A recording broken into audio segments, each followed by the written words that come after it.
Jumps racing is an extension of thoroughbred horse racing. It involves horses running around the track at high speed and negotiating obstacles. In jumps racing, there is a much higher incidence of falls and deaths as compared to flat racing. And the obvious reason for that is that the horses have obstacles put in front of them, which is why we see numerous falls and too many deaths occurring in jumps racing. We see lots of broken necks, broken legs, broken shoulders, and other injuries, all associated with jumps racing. Its history in Australia is almost as long as horse racing itself. It's existed for almost 150 years, and in most states. However, today, it only exists in two, Victoria and South Australia.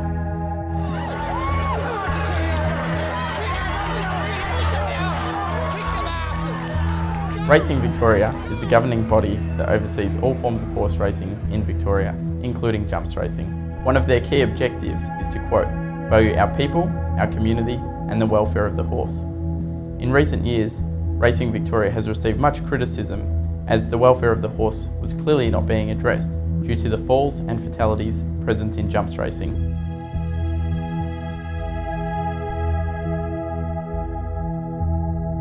The announcement today is that the Racing Victoria Limited Board has today determined that 2010 jumps racing season will be the last racing season of jumping in Victoria.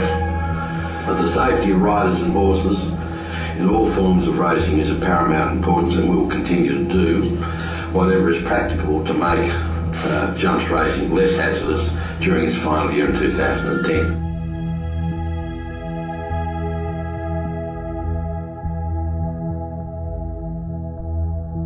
Racing Victoria's announcement that jumps racing will continue beyond 2010 despite not meeting criteria that they put in place really highlighted that Racing Victoria could not be trusted.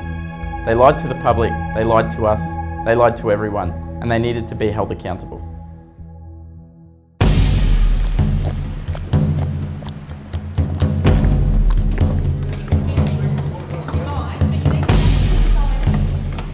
Attention Racing Victoria.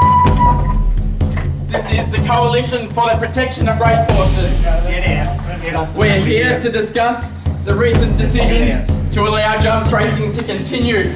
Jumps racing failed the KPIs as expected.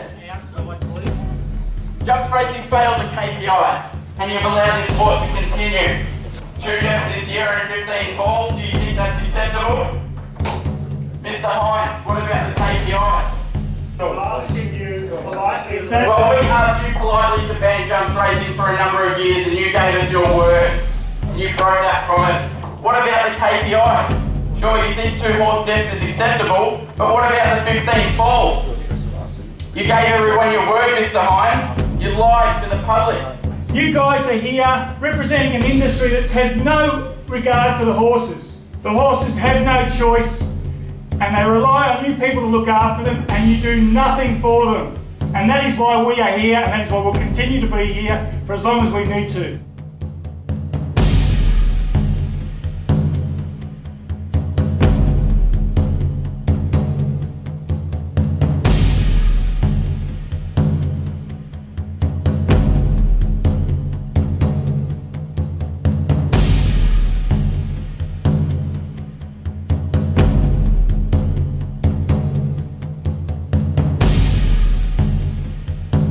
Eleven horses were killed in 2011 in jumps racing. The year before that, there were 5. The year before that, there were 13. And the year before that, there were 15 horses killed in jumps racing. Racing Victoria will attempt to call these accidents. But if you warn the organisation that these are going to continue to occur and they do nothing to address it, then these are in fact incidents. If this situation cannot be addressed, then jumps racing has no future.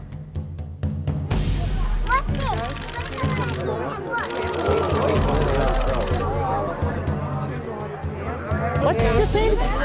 Hear them? Hear them?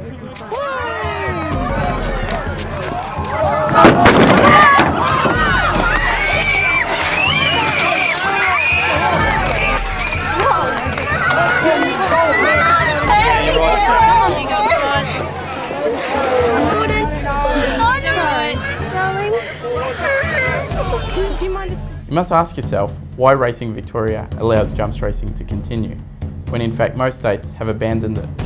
In 1903, Queensland ended jumps racing. In 1954, Western Australia ended jumps racing. And jumps racing was discontinued in 2007 in Tasmania because it was unpopular. In 1997, New South Wales went further. They banned it and in fact made it illegal. And anybody who participates in jumps racing in New South Wales can be thrown in jail for 6 months.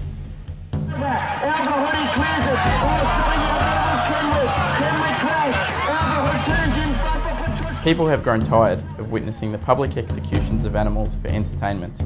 The Coalition for the Protection of Racehorses will not rest until jumps racing ends throughout Australia.